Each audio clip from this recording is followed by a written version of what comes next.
Hi guys, Reynold here, and it's finally time that we unleash the Wild Bunny in Arena. Now, in my Esther review, I said that I thought she would be a fantastic bruiser with decent attacks. I finally managed to build her to 120 alongside her vision card, and I also maxed out Ibara's vision card. Now, my team isn't at full potential. We don't have Ibara at 120, and I don't own the Europa vision card to slot in right here, which would increase my damage a little bit more overall, but I think we can still get a pretty decent performance out of this team. Now, one disclaimer quickly, this map increases lightning attack and spirit for lightning units, so our performance will be slightly better than it would be in some other maps. It's currently the map that's here, so I don't have a lot more leeway to change things around. But still, we'll be doing the best to find tough opponents and then try to get some good showcases in. Our build is as follows, so we're going for a lot of damage. It's really the cornerstone of our build. This is not our versus light or versus evasion build. I'll be swapping out a couple things whenever I fight light evasion. That is, I'll be putting a marshmallow hat on Esther to increase her accuracy, and I'll be replacing the astrologer vision card to give us the Locke vision card, Secrets of the Heart, just so we increase our hit rate a little bit against them. Outside of this, let's take a look at the build. So we have Esther as a paladin. She is also a Stormseeker main job. I did turn off some things in her kit, but typically the idea is she's going to use Magnetic Force first, going next to her friendly tank and giving herself a physical barrier while increasing area resistance. I'm really fine with that as a turn 1, but as a turn 2, I want her to use bells because I want her to be able to spam her attacks, and because of that, I've turned off Tunning Blade, which is one of her longer range attacks, because it's more important for me that she hits a little bit later in the fight, but instead has enough AP to keep going. I did turn off Divine Grace as well, because I just hate that buff. I think it's kind of worthless. And then in that setup, because I have the first 2 turns already decided in a very short map, she's not going to use Immortal Spirit, and chances are she won't use her accuracy up move either. So she's not as accurate as she can be, but hopefully she's still going to land the hits that she needs. One thing that's going to help for that is my bells, because I have Luck up as a rune set and then accuracy up as a rune set as well. So we have quite a bit of accuracy there, and then I guess an accuracy up for passive, but if I'm equipping the marshmallow hat, this is going to be overlapped, so it's not going to show up. Still though, an over 9,000 HP, 1600 attack is very high, a little bit of defense as well, and if you look at the stats detail, we are basically 50% resistance to slash. We have pretty good resistances to everything else that's not magic, so we are going to be tough to take down for sure. Now, our second character is Charlotte. In her case, I'm not a big pro of lightning teams. I actually never used lightning before in Guild Battle or etc. because all these are units that I built very recently, so if you guys have advice on how to build my team, don't hesitate. But currently, this is the setup. She has a very low amount of defense. She's mostly built to survive magical threats, but I don't mind because Esther is so good against physical threat that I feel like I'll still have a way to fight these teams. And then Charlotte is built to build hate on the first turns and then go in. She's got pretty good resistances across the board, so I really like that. And then, yeah, just typical setup, I guess, or I don't know what I'm doing with her too much. Then finally, we have Ibara. In her case, I set her up so that she would use her the Fall of Night buff on turn 1. I find that for Ibara to be one-punching people with every attack, that buff is really mandatory, so this is what I want her to do on turn 1, and then if she has more turns to buff, I want her to use the re-raise and just make sure she survives a little bit longer. I do not want to change my rune setup because it's what I use for the guild battle defense, but if I had the call, if I had the time to do that, I would change it for an accuracy set in secondary instead of the agility set. So she might miss a couple hits that she would not otherwise miss because of that, but still only a 15 difference in overall accuracy, so I don't feel like it's going to be that big of a deal. With that said, I've shown you the team, let's go ahead and fight.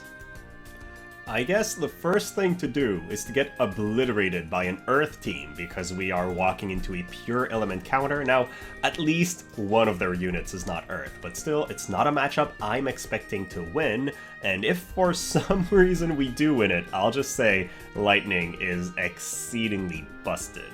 Now, I might have to turn on the animations. I'm not sure I have that on just yet, so I'll pause the fight just to be sure we don't lose a valuable fight here.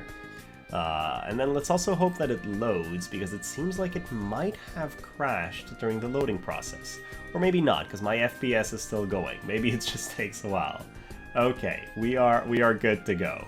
That is the drawbacks of using this. Okay, we do have animations on. Perfect. I won't touch anything. So first we use a physical shield. That is going to be very good because this entire enemy team uses physical attacks. They do have a barrier break, but having some form of mitigation is still going to be good for us. Then Ibara walks into the enemy Noctis' range and barely survives the first hit. So far, so good, but we didn't build any hate on Charlotte, so that part scares me a little bit.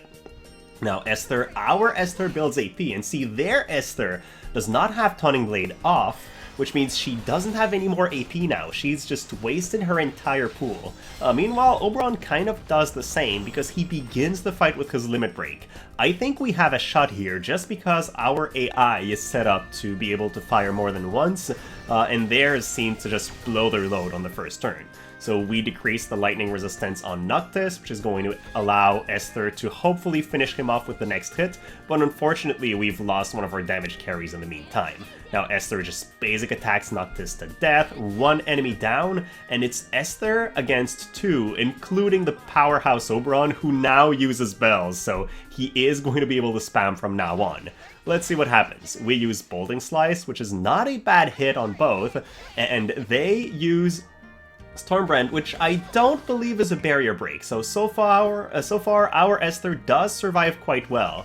Now she drops the Limit Break, that's going to do decent damage, and their Oberon does not have a barrier currently, so let's see just what happens. We take down the Earth Lord, and AP-less Bunny Lady will not be able to do much against us, so we're actually going to win that fight because Esther is just a broken bunny against physical attacks. Now, we've killed an Earth team, let's go for Ice, because I don't see that often, and I'm just a little bit curious to see their haste setup. They have Keenblade and a guy with a lot of speed. Let's see if they manage to do something interesting with that. They also have an Esther, but ours is a little bit stronger because she's 120 compared to a level 110 Esther. Again, this team is mostly physical, which really helps our Esther, but will mean that Charlotte should die pretty quick, right? I think she went down in 2 hits from the enemy team on the previous fight, but Esther was able to take quite a bit of a beating, and I expect that it's going to go similarly this time. I think I had to make a decision when I was 120ing my units between giving more shards to Ibara or to Esther. I decided Esther 120 was more important because she gets a barrier break, which is really an important part of her kit, whereas Ibara's 120 ability is good, but she's already got a rather complete kit without it. Again, the fact we're faster means that one of the enemy member wastes their entire AP pool without even taking 1 kill. So at that point, enemy Esther is kind of a non-factor, which is definitely to my advantage. Let's see what happens next though. Enemy plays very quickly, starts piling up some damage, and damn it, our Esther is in range without using bells. The scenario that I said I don't like, she has immediately. But at least she hits for 8,000 on the enemy Gilgamesh and just removes him from the board immediately. Now, the enemy Velis is going to give himself a physical barrier, and our barrier breaker is out of AP, so that is not great. But look at how little damage that did, right? People say Esther's weak to magic, so she's going to die quickly. I don't quite agree with that statement, because yes, even though she's weak to magic, the fact that she's got 10,000 HP allows her to survive pretty well, as we've seen from this enemy Esther, who survives a blast from Ibara that did quite a bit of damage, but just not enough to take down somebody like her. Now at that point, Velis is going to be hitting everyone. I don't quite like this, but fortunately, we had enough HP left on everybody to kind of survive that hit. Does he die in a single hit? No, he doesn't, but Charlotte should be able to finish him off, and that is a close fight, but it's still a win. I am quite interested to see this matchup. We might be throwing our win streak out the window, but this enemy team has an Esther that's built to resist magic a little bit better and has a lot of agility because of that curl card. Meanwhile, they have a very strong setup with both a super full damage Ibara and a Cloud. They're not using a tank, but they have 3 full damage carries. I'm very curious to see what'll happen here. If they can kill our Ibara before she uses a large AoE attacks, I think we'll just lose because their Ibara is going to kill our Esther very quickly, and Charlotte, even though she's tanky, can't possibly survive assaults from all these enemy members. But if our Ibara just one-shots 1 or 2 of the enemy carries, then naturally we're going to have this in the bag. So let's see what happens. Their Esther is set up to have the same early turn as ours, so gets the physical barrier on. Our Ibara gets her a little bit of extra damage, and I really hope she does not die to the enemy cloud on turn 1. That would be quite unfortunate. So enemy Ibara goes for an attack. Charlotte does have 60-something spirit and some good resistance, and because the enemy Ibara did not use her buff yet, she doesn't penetrate magic resistance that much and really doesn't do that much damage. Cross Slash from enemy cloud doesn't kill us, but paralyzes, which is a terrible scenario, really. Not something I like seeing. And then, again, our Esther is not able to use spells in this fight, but drops the limit break on turn 1, which means she'll do serious damage to 2 of the enemy members, almost taking down the enemy Ibara.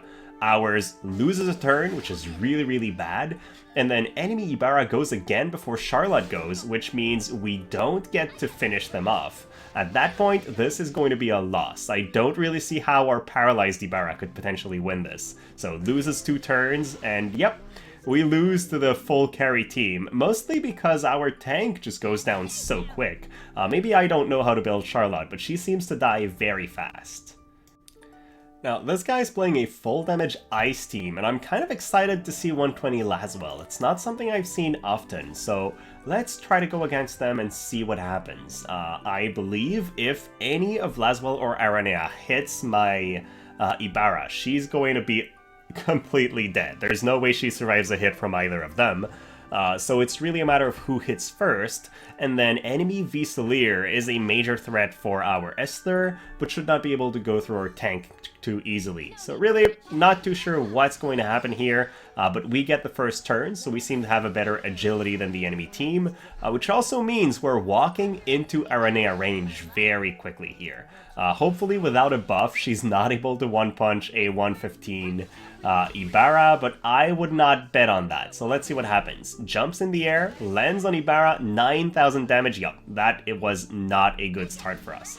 And then again, we see Esther not being able to generate any AP, but she is able to kill the enemy Lasswell very easily here, so that at least went our way. Then we get a stun, very lucky status effect, but to be fair, this Aranea has no AP now that she's blasted one of our guys to death, so I don't feel like she's going to do too much even when she does get a turn. So now finally Esther uses bells, and I'm pretty sure Aranea is going to kill our tank, but it won't matter too much because we'll have a full power Esther. Nope, never mind me. Charlotte just wins the 1v1, I guess. And then for the last fight, I finally found a light player, so let's hit them and see what happens. Now, he's built for full evasion, so I did do the couple switches I mentioned to make my team a little bit more accurate, but I forgot to put Demon Wall on Charlotte, so she's not going to be as tanky as you see some Charlottes be against enemy light teams. Hopefully that won't matter too much. I think it will mostly come down to accuracy. Do we land the hits that we need to land, or does our Ibara keep missing and then we just get obliterated? And then from Esther, since the map is so short and she doesn't use her accuracy buff, we might be in a pinch. I'm not too sure. She will have good resistance against the enemy Starlight Elena, I think, because she has a lot of slash resistance, but a lot of Elenas have magical scaling attacks that they use, so I'm not sure how exactly it's going to go down. Fortunately for us, our Charlotte has basically no accuracy up, and because of that, she uses a hate up move instead of anything else on the early turns of the fight. Surging Storm misses on Elena, and at that point, Esther did not generate any AP, walks into the AoE range, and misses a very important attack that, because she's not using one of her accuracy up moves, yeah, it's a bad scenario. She gets chained down by the enemy team, or not. Locke decides to use a single target attack on our Charlotte right here. Now, Charlotte will probably die to this because of the chain, but at least it gives our Esther one more chance to try to do something before this match just goes downhill. So let's see just what happens. Ibara fires her attack and misses the enemy tank. So yeah, our accuracy setup definitely not great.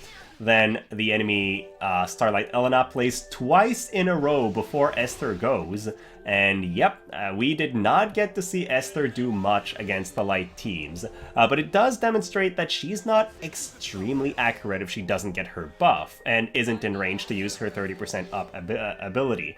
Her higher accuracy ability has very low range, so she needs to be up in the enemy team's face for that to work. I think in a map where she has a chance to use several buffs before meeting the enemy team, it's not that big of an issue, but in a short map, Esther is definitely not an answer to beat light. Overall, I'm having a lot of fun with this team in this map. I think it's a good team, but it's not a team that's designed to beat light. Against all these other lightning and earth and etc. teams, it does well. It just one-punches people with overwhelming damage and it's interesting to use. But I definitely need to work on my lightning game, work on getting my tank to survive a bit longer. There's some things I need to practice to make this a better team. Still, let me know your thoughts. Is Esther doing good compared to your expectations, or is she a little bit weaker? I really enjoy her bulk, but I feel like they gave lightning attack up in this map to make people use Esther, and I feel like the fact they chose such a small map just really does not advantage her, because she's a unit that needs a couple turns to actually get online, so it's a bit of a weird showcase. So let me know your thoughts. Thank you so much for watching, and I'll be back soon with another Arena video.